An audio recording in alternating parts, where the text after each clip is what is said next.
One form of the title sequence that we followed is having credits. We've used credits to show who has produced, directed our film, also who starred in it, written it, and worked on production design. Another conventional form we followed was having the title of the film at the beginning of the title sequence. We avoided having it at the end of the title sequence so that we would avoid making it look like a trailer rather than a title sequence. Another form we used was to incorporate the company that funded and distributed the film. In our case, it was the UK Film Council. Another convention of title sequences that we followed was establishing enigmas in our film. The reason for this was so that the audience have questions which they later want to get answers for, so that will make them want to watch the rest of the film and not stop watching after the title sequence. We implemented the form of enigmas through the use of mise-en-scène. We can see this significantly through the use of money, especially euros. We see shots of the pounds being used, but there are also shots of the euros. This has made the audience question, why does he have euros? To further follow conventions of form, we used music. This was in order to establish the genre, the mood, and the atmosphere. Our title sequence also challenges some of the form of the title sequence itself. One of these being that the start of our title sequence did not have an establishing shot to establish the location. We did this for several reasons. One was to create an atmosphere of claustrophobia and to make the audience feel uneasy and nervous, therefore showing the genre to be crime drama, as crime drama films often make the audience feel uneasy and nervous.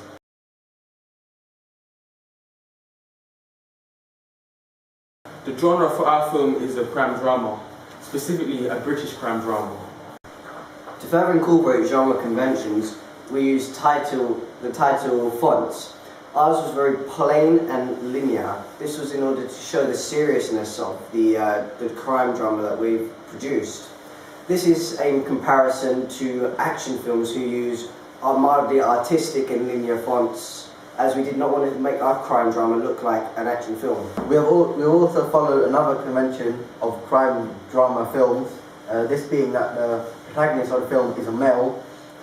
In our title sequence, the protagonist is established to be a male, and this therefore follows the conventions of crime drama genre films and shows our film to be within the crime drama genre.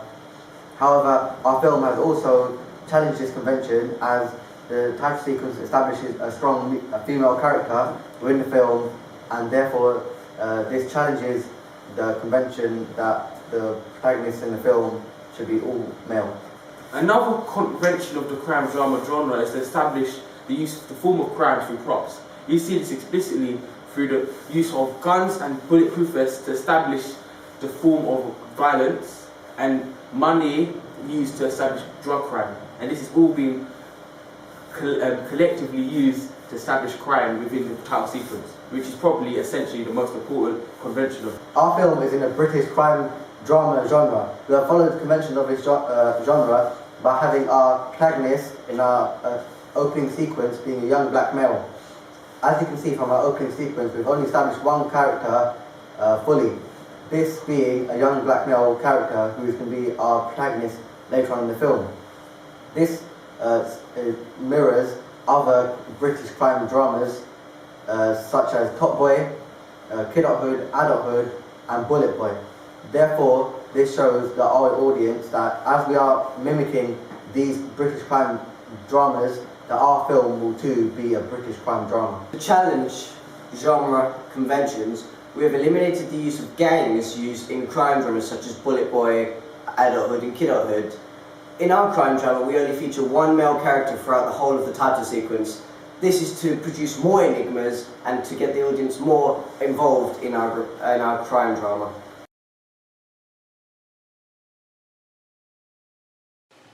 Throughout our creative process, we were influenced and inspired by various films. The one way that we were influenced by films was that by watching other films' title sequences and title openings, we were able to understand the forms and conventions of the title sequence itself, which helped us create our own title sequence. One film we were inspired by was Donnie Brasco. The title opener of Donnie Brasco utilises mise-en-scène thoroughly in order to establish enigma. This can be seen through the way in which they use guns, police cars and explosions. and even police badges to establish enigmas around crime. We similarly use this method by using mise-en-scène such as guns and bulletproof vests to establish the enigma of violence. Another film that helped us understand the forms and conventions of the title sequence was the title sequence for the film Alien. This helped us to understand why music is used often in title sequences. The title sequence for Alien uses music only and has no diegetic sound or dialogue. However, the music itself is still incredibly useful to establish the themes of the film, the plot, and also establish enigmas. Therefore, this helped us to, during our creative decisions, as we chose to also use a piece of music to help establish the atmosphere of the film, the mood of the film, and also to suggest possible enigmas and to help to get the audience's attention and make them want to watch the film itself.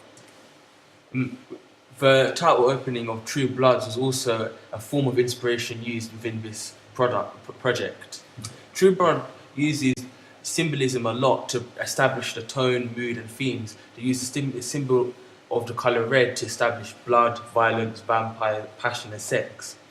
We do this similarly with the use of font.